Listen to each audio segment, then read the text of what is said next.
Class 7 के lesson number 11 का आज हम लोग प्रश्न उत्तर का सॉल्यूशन देखने वाले हैं। जो भी विद्यार्थी 11 लेसन पर पहुंच चुके हैं बिल्कुल वो यहां से तैयारी कर सकते हैं।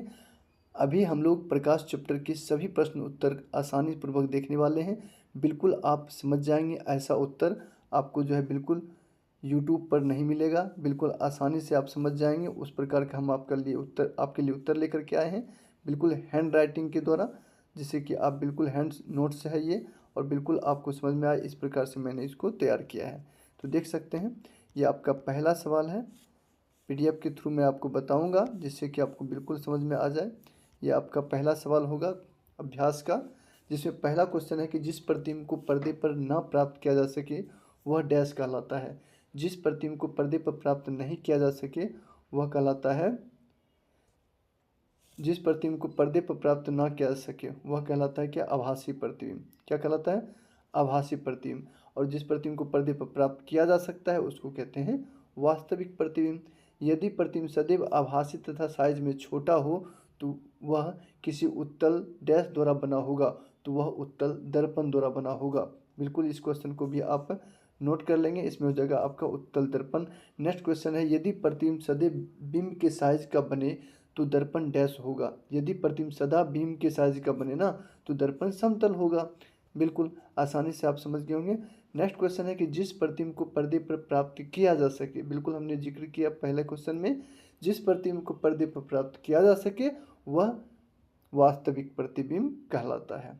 नेक्स्ट क्वेश्चन है अवतल डैश द्वारा बनाया गया प्रतिबिंब पर्दे पर प्राप्त नहीं किया जा सकता है। अवतल लेंस द्वारा बनाया गया प्रतिबिंब पर्दे पर प्राप्त नहीं किया जा सकता, इसका हो जाएगा आपका लेंस।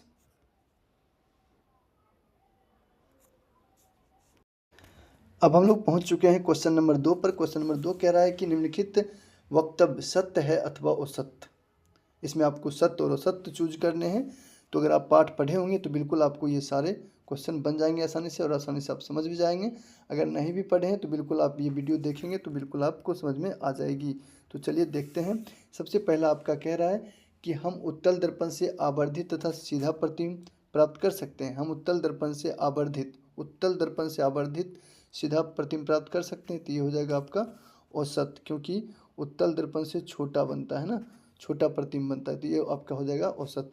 अवतल लेंस सदैव आभासी प्रतिबिंब बनाता है। अवतल लेंस सदैव आभासी प्रतिबिंब बनाता है, तो ये हो जाएगा आपका सत्य। नेक्स्ट क्वेश्चन है अवतल दर्पण से हम वास्तविक आवर्धित तथा उल्टा प्रतिबिंब प्राप्त कर सकते हैं, तो ये हो जाएगा आपका सत्य। नेक्स्ट है वास्तविक प्रतिबिंब को पर्दे पर प्राप्त नहीं किया जा सकता है, तो यह आपका हो जाएगा औसत, क्योंकि वास्तविक प्रतिबिंब को पर्दे प्राप्त किया जा सकता है। अवतल दर्पण और वास्तविक प्रतिबिंब बनाता है। अवतल दर्पण सदैव वास्तविक प्रतिबिंब बनाता है, तो ये भी आपका औसत हो जाएगा, क्योंकि आभासी भी बनाता है काल्पनिक भी बनाता है। तो आप इस प्रकार देख सकते हैं 3 औसत हो जाएगा, बाकी 2 सत्य हो जाएंगे। नेक्स्ट क्वेश्चन की ओर हम लोग बढ़ते हैं।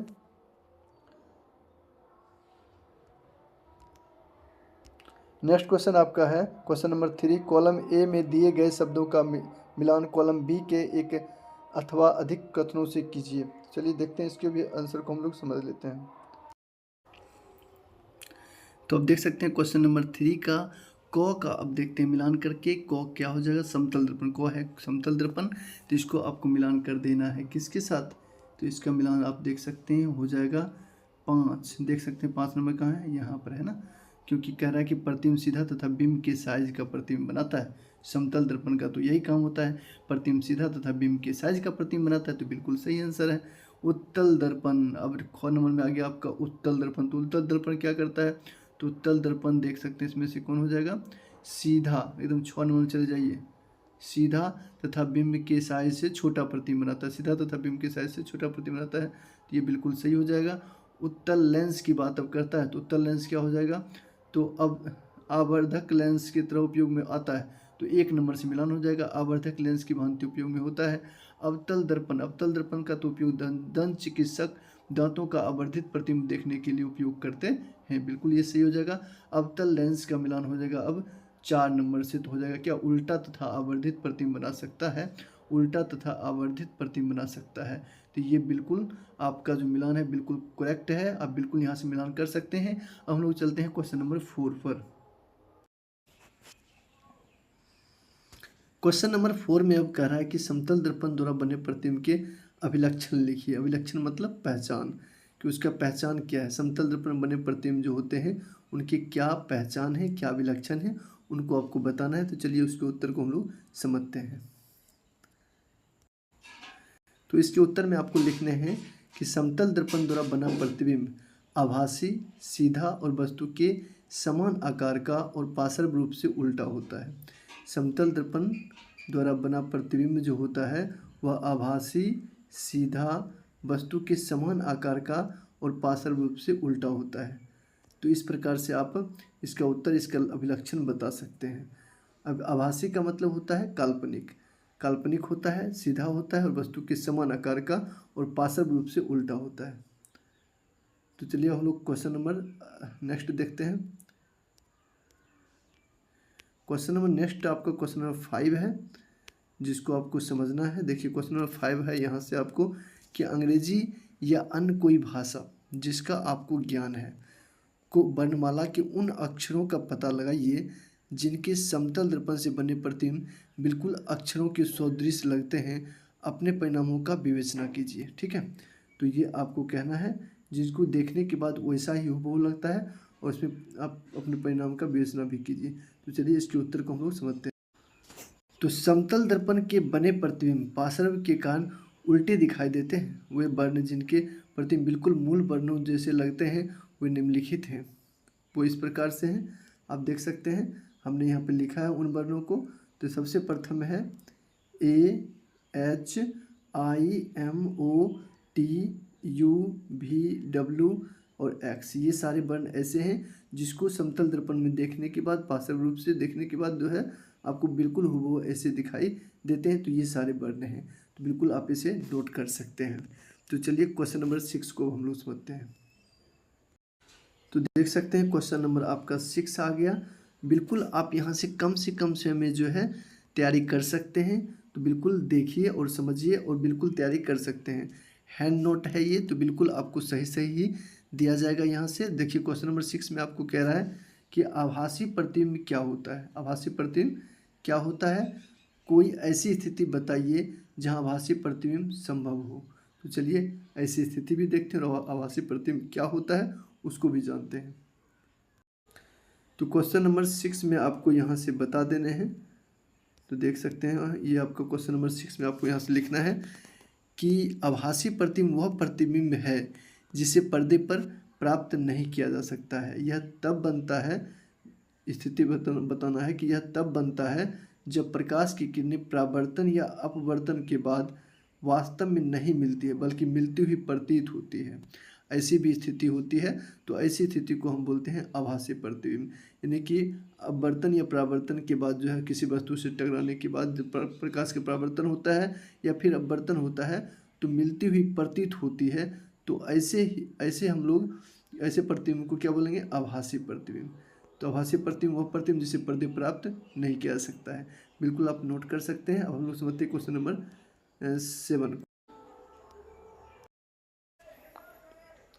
क्वेश्चन नंबर 7 में कह रहा है कि उत्तल तथा अवतल लेंस में 2 अंतर लिखिए। तो चलिए इसके 2 अंतर को हम लोग देखते हैं। उत्तल तथा अवतल लेंस में, दर्पण नहीं यहाँ पर कह रहा है, यहाँ पर कह रहा है लेंस। तो उत्तल तथा अवतल लेंस में 2 अंतर हम लोग समझते हैं। तो इस प्रकार से आप देख सकते हैं उत्तल और अवतल लेंस के 2 मुख्य अंतर निम्नलिखित हैं। सबसे पहला अंतर है आपका, उत्तल लेंस बीच में मोटे तथा किनारे पर पतले होते हैं। उत्तल लेंस बीच में मोटे और किनारे पर पतले होते हैं। तो इसकी आकृति इस प्रकार से बनती है। तो ये आप देख सकते हैं, ये उत्तल लेंस हो जाता है। ठीक है, यहाँ पर गड़बड़ थोड़ा सा हो गया। तो इस प्रकार से इसकी आकृति बनती है। तो यहाँ पर पतले होते हैं और बीच में क्या होते हैं, मोटे होते हैं। तो इस प्रकार से उत्तल लेंस बनते हैं। और अवतल लेंस बीच में पतले तथा किनारे पर मोटे होते हैं। आप लोग पढ़े होंगे। तो इस प्रकार से अवतल लेंस का चित्र होता है, जहाँ किनारे पर मोटे हो जाते हैं और बीच में क्या हो जाते हैं, पतले हो जाते हैं। तो इस प्रकार से जो आकृति होती है यह अवतल लेंस हो गया। तो इस प्रकार से नेक्स्ट समझते हैं। नेक्स्ट अंतर देख सकते हैं आपका कि उत्तल लेंस प्रकाश की किरणों को अभिसरित करते हैं। उत्तल लेंस प्रकाश की किरणों को अभिसरित करते हैं और अवतल लेंस प्रकाश की किरणों को अपसरित करते हैं। ठीक है, अभिसरित मतलब कि उत्तल लेंस प्रकाश की किरणों को फैलाते नहीं बल्कि छोटा करते हैं ना, और अवतल लेंस प्रकाश की किरणों को क्या करते हैं, अपसरित करते हैं, यानी कि फैलाते हैं। तो इस प्रकार से आप बता सकते हैं ये हो गया अवतल लेंस और उत्तल लेंस का दो प्रमुख अंतर। तो चलिए नेक्स्ट समझते हैं क्वेश्चन नंबर 8 को। अब क्वेश्चन नंबर 8 में आपका है कि अवतल तथा उत्तल दर्पणों के एक एक उपयोग लिखिए। तो इसके एक एक उपयोग को हम लोग समझते हैं। तो देख सकते हैं इनके उपयोग इस प्रकार से हैं। अवतल दर्पण का उपयोग जो है सेविंग दर्पण के रूप में, और उत्तल दर्पण का उपयोग वाहनों में पार्श्व दृश्य देखने दर्पण के रूप में किया जाता है। पार्श्व दृश्य जो पीछे का दृश्य होता है वो देखने के लिए किया जाता है उत्तल दर्पण में, उत्तल दर्पण का उपयोग। और अवतल दर्पण का उपयोग शेविंग, यानी कि जहाँ हम लोग शेविंग कराने जाते हैं बाल और दाढ़ी का, तो वहाँ पर जो है अवतल दर्पण का उपयोग होता है। तो इस प्रकार से 8 का उत्तर आप लिख सकते हैं, एक एक उपयोग अवतल और उत्तल का। ठीक है, अब हम लोग समझते हैं क्वेश्चन नंबर 9 को। क्वेश्चन नंबर 9 देख सकते हैं आपका कह रहा है, यहाँ पे क्वेश्चन नंबर 9 कह रहा है, देख सकते हैं कि किस प्रकार का दर्पण वास्तविक प्रतिबिंब बना सकता है। किस प्रकार का दर्पण वास्तविक प्रतिबिंब बना सकता है। तो चलिए इसके उत्तर को हम लोग समझते हैं। किस प्रकार का दर्पण वास्तविक प्रतिबिंब बना सकता है।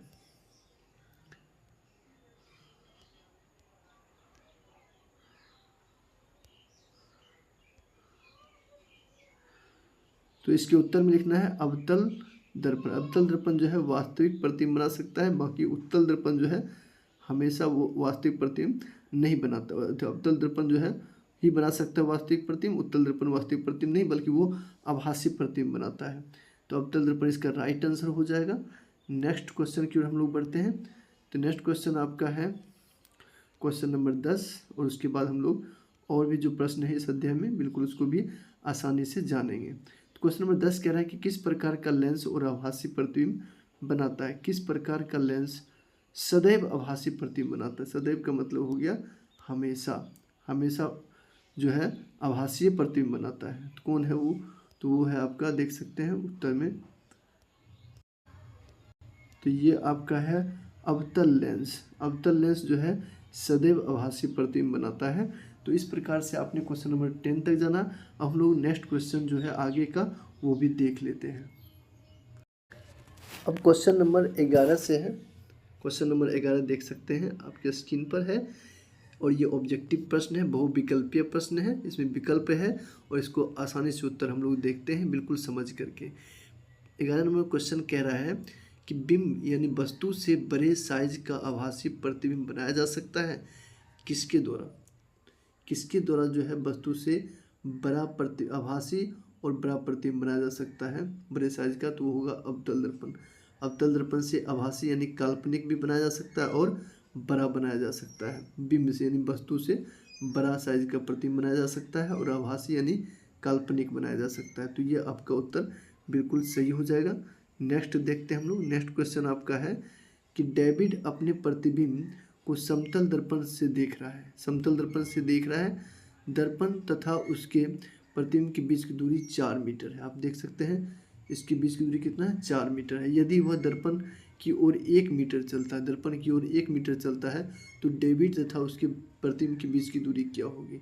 ये देखिए आपका दर्पण हो गया, ये क्या हो गया, दर्पण, और यहाँ जो है प्रतिबिंब बन रहा है डेविड का, और ये है इसकी, और इसकी दूरी है 4 मीटर। कितना मीटर है, 4 मीटर। और इधर जो है प्रतिबिंब की जो पीछे, दर्पण के जो पीछे प्रतिबिंब बन रहा है, तो वो भी जो है इसकी दूरी है 4 मीटर। अब इधर से जब ये घसकेगा 1 मीटर, ठीक है, 1 मीटर ये चलेगा, इधर 1 मीटर बढ़ेगा इधर, तो इधर से भी तो 1 मीटर आगे इधर घसकेगा। तो इस प्रकार से हम क्या देखते हैं, ये 3 हो जाएगा, ये भी 3, यानी कुल दूरी 6 मीटर हो जाएगी। इसकी उत्तर क्या हो जाएगी, 6 मीटर। तो बिल्कुल इसकी इधर से आएगा, तो इस प्रकार से 3 3 कितना हो जाएगा, 6 मीटर। तो इसका आंसर हो जाएगा 6 मीटर। बिल्कुल आप समझ गए होंगे। हम लोग समझते हैं क्वेश्चन नंबर 12 को। क्वेश्चन नंबर 12 तो हो गया। हम लोग समझते हैं क्वेश्चन नंबर 13।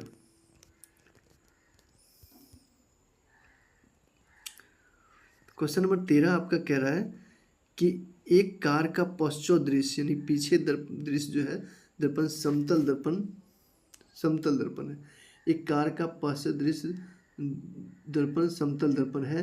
ड्राइवर अपनी कार को 2 मीटर प्रति सेकंड की चाल से बैक करते समय पार्श्व दृश्य दर्पण से अपनी कार के पीछे खड़े पार्क किए हुए किसी ट्रक का प्रतिबिंब देखता है। ड्राइवर को ट्रक का प्रतिबिंब जिस चाल से अपनी ओर आता प्रतीत होगा, किस चाल से जो है अपने ओर आता प्रतीत होगा।